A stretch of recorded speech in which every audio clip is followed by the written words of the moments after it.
What's up, Army? Welcome back to Redemption 46 Studios. I'm Nick. And I'm Curtis. Y'all know the vibes. Y'all seen the picture. Y'all seen the thumbnail. Y'all know why y'all here. I Like It, Part 2.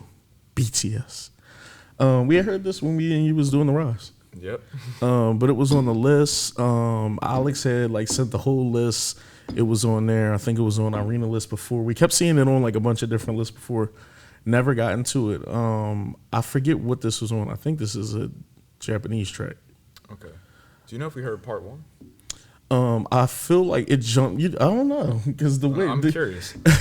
I don't know if this is one of them songs that kind of start off on part two. That sound crazy, but no, I know what you mean. You know what I mean?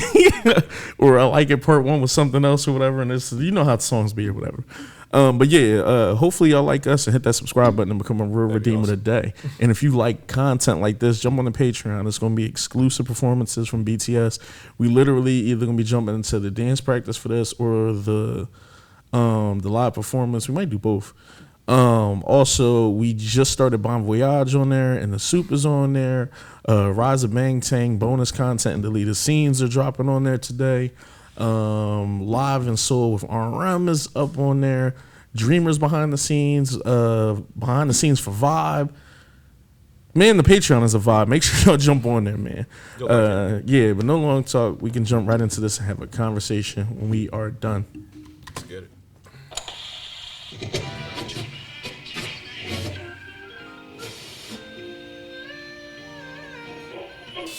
Heard the background.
Good group.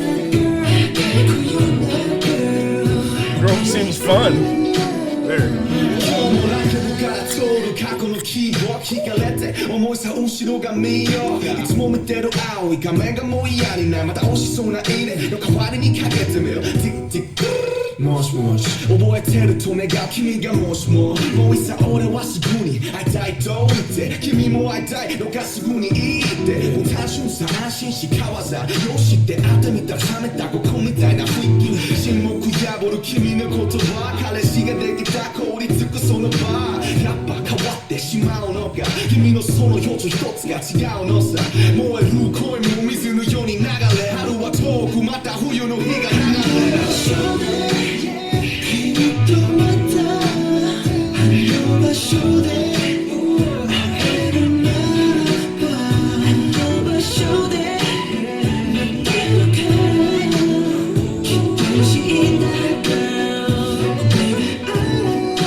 I like that.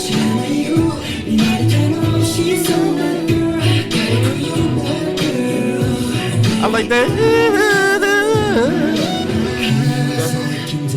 J-Hope.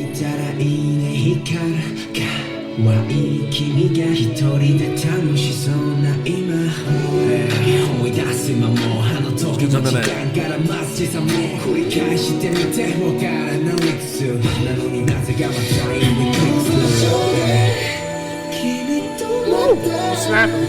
This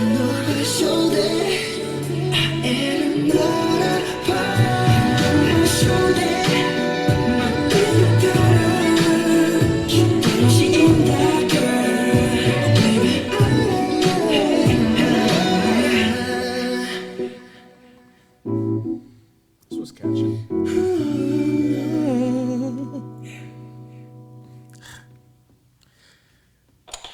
Nah, I like that a lot. I want to hear the live, just to hear these runs. Because this got right at first off, Hobie killed it with all that.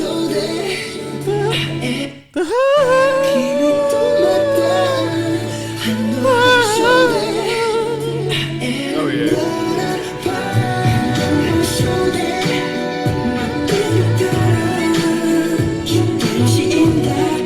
Because at first I thought that was just the production. Yeah, not like that. Because at first I thought some of it was the production, but that's really just them. It sounds like doing some harmonizing in the background and then doing some sneaky runs. Yeah, make sure y'all subscribe, man. Jump on the Patreon. Definitely got to check out the live for this. And I'm very interested to see what the dance practice is going to be. We probably end up doing both of them. Yeah, Kurt, I like this too. This is, I don't want to call these like quintessential boy band type songs.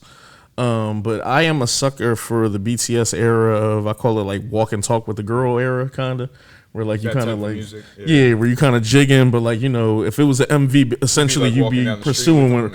Yeah, like I like that a lot. And I felt like when they were in that era, it's a lot of gems in there. So this is a clean B-side. I like what Rapline did because most of the production on here is the standard kind of first three BTS formats, and I'm saying as far as like the CD goes, as far as like, you know, vocal line kind of shares abundance of the pre-chorus and the chorus. Each rapper gets a full 16, and then you kind of go from there. It's what I always say about really their work in general, but especially kind of like all on those earlier CDs. It is something about Suge, J-Hope, and RM, how they will be contextually talking about the same thing, but they always find a good way for none of their verses to sound the same. Yeah, definitely. Whether if it's Hope being a bit more melodic, if it's Suge kind of having that downhill flow, and if it's RM being more kind of in that YALL pocket where it's kind of like smooth and classy, but a jab here and there kind of. It fits the aesthetic, and it works so well for them early on. Obviously, you know, I do want to shout out to JK because it sounds like he had an abundance of, you know, kind of the vocal stuff. And we know that early on, that when it came to kind of like layering, he would do that. If he would do a second vocal for the rappers, when it's time to hit like certain ad-libs or falsettos or kind of to do those runs, he's a force in there. Yeah, it felt like he was doubling up like constantly, like in the background, even aside from the vocal runs towards the end. But I do like how Jimin and V in particular's voices kind of like offset like Jin and JK's as far as like kind of adding a different sound to, you know, not so much feel like I'm not gonna say like kind of hearing the same type of vocal pattern over again, but obviously, you know, with, you know, Jimin being a little bit more breathy and V being a little bit more bassy, the contrast just elevates the vocals to me. Well, yeah, it always makes for really great kind of pairing when you have like two kind of polar opposites. And what I mean by that is, you know, Jimin's higher pitch and V's deeper voice. So it's like if you have the highest pitch voice and the deepest pitch voice, the way they'll kind of layer with each other is, and I've always loved the kind of, you know, whenever Veeman has been able to pair. But likewise, I'd like, again, you know, when you pair Cookie with Jin as well sometimes, as far as the powerness of Jin's voice as well, and then the breathiness of, you know, definitely with V as well, but certainly with Cookie too, and a lot of those inflections. So I always love kind of when we get, you know, Jin Cook or Veeman kind of pair ups. But honestly, every which way they really seem to blend the vocal line kind of into these tracks has always worked and meshed incredibly well. And that's to say, like, you know, when you have all three rappers getting essentially, you know, 8 to 16, you know, like a lot of the abundance of the time on the track is spent in the lyrics, and I do like and respect that a lot. And honestly, this is just a really nice era. Like I just kind of like this time period as well for a lot of their music. But I always really appreciate kind of how they're able to work in the vocal line in ways where they all feel like they're contributing and adding as well. Because it's like, if you're talking about the emotions of love or anything like that, essentially it's on the vocal line to give the power and the emotion of that love too. So it's the synergy between the two always seems to work. And it's like, of course, especially coming from later tracks, we definitely appreciate, when vocal line gets more kind of, of a presence on the track, whether that be lines or anything like that, or just distribution of those lines. But nonetheless, I think they always do a really good job of kind of fusing the two, regardless of, which direction they choose to go. Yeah, and also, like I know you probably gonna get into a few of the lyrics. I definitely do like when I don't want to say when the lyrics are pretty much more straightforward during this era, but more so, like I said, when it feel like they talking to a shorty, and and like I said, they'll go in different directions and all kind of put their own little like kind of flair on it and stuff like that, and it's not completely like simping as well, like you know what I mean. So it's just, just trying to, they like her. He's just trying to kick it with a fun girl. They like the way her vibe is, and I think they kept like alluding to like her shine, like shine bright like a diamond. But nah, like I like that because obviously, and the wordplay and little slick stuff they were saying was like decent too and everything like that. But there's nothing wrong with kind of just being a little straightforward on certain tracks, and I appreciate that from them. But yeah, you can jump in, bro. No, definitely. I think they did a really great job. It felt like all three of them really did each tell a different variation of what it means for them. They all did seem to kind of use the metaphor or the stepping off point, I guess, of saying like a like on social media, basically kind of not really having a connection to this person, maybe just seeing them because you like them or whatever. But I would say like I really like how Suge's verse kind of essentially told like the full story, where it's like getting to just see someone or whatever, liking their stuff, finding out they're single or whatever, that they changed their relationship status. And even if from watching like the Social Network or anything like that, just kind of what the inclination of that thing was, where it's like, oh, if anyone's trying to get to know someone, they never want to seem like they're like crossing a line or anything like that. So, and I'm not saying it's around that time specifically, but like just generally speaking, like kind of the whole social media thing of like, oh, and they're single or whatever, and just trying to kind of like get to know someone a little bit better, and basically the way Suge kind of like went about telling that story, and then getting all the way up to the point where it's like, oh no, now I'm the ex or whatever. But it's kind of funny because it's a full circle too of like getting happy when you see that they're single, but then when you're on the side like that you got dumped or whatever. So I just thought it was an interesting kind of telling of that era, I guess if you want to call that that era of the internet or anything like that. Not to say it doesn't, still go on or anything, but just especially around that time, it just feels like that was more so around the height of kind of when some of that would have been. Maybe that's just my age. Yeah, no, I don't think you're too far off. It was just like I like how they kind of went about that, and then as you said, RM being a little bit more kind of classy and stylish in the way. Yeah, because I think his chick was cuffed that he was talking to, I think. I think so. At least it seemed that way to me as well. Because I think he said like, you got a boyfriend? What? Or something he said. Yeah, so it was like moments like that I really appreciated, because it was like essentially like they're all going about a different way of kind of, how to pursue a girl, or basically, which options. And the funny thing is, none of them really seem to work out necessarily in the end. And I don't know what that's to Nobody say. begged.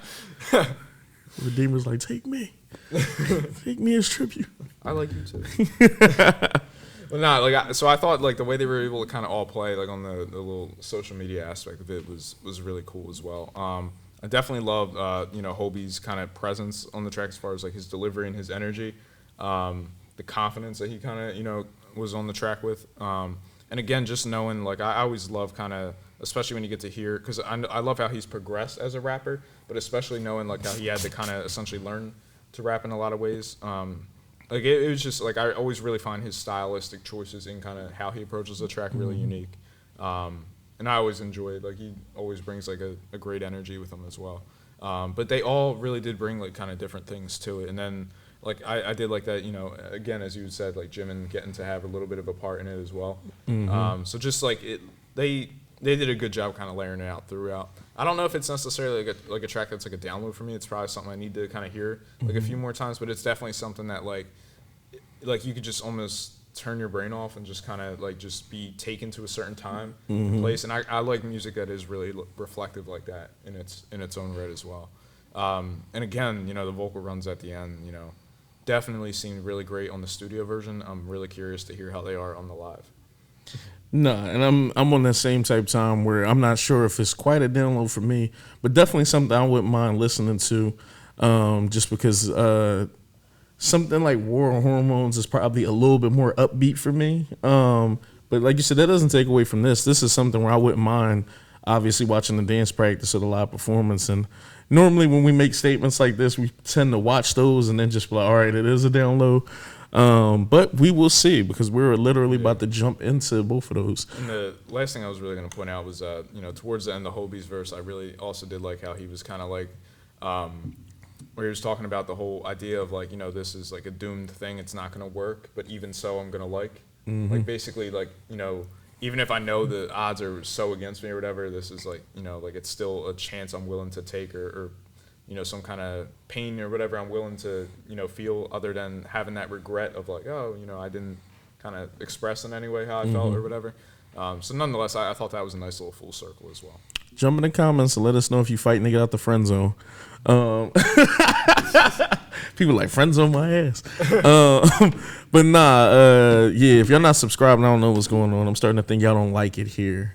Maybe they'll like it part 2. Yeah, as you should. Part 2 on Patreon? Definitely, yeah, for sure. Nah, definitely make sure y'all subscribe. And also, like, jump over to the Patreon, man. We're literally about to jump into the dance practice for this and the live performance. And there's a lot of exclusive and new content that dropped today. Like I said at the beginning of the video, that Bon Voyage episode was just crazy. We just got into. Great start to a new journey. It is. I can't wait to finish this. But we love y'all. We're going to holla at y'all. Love y'all. Peace.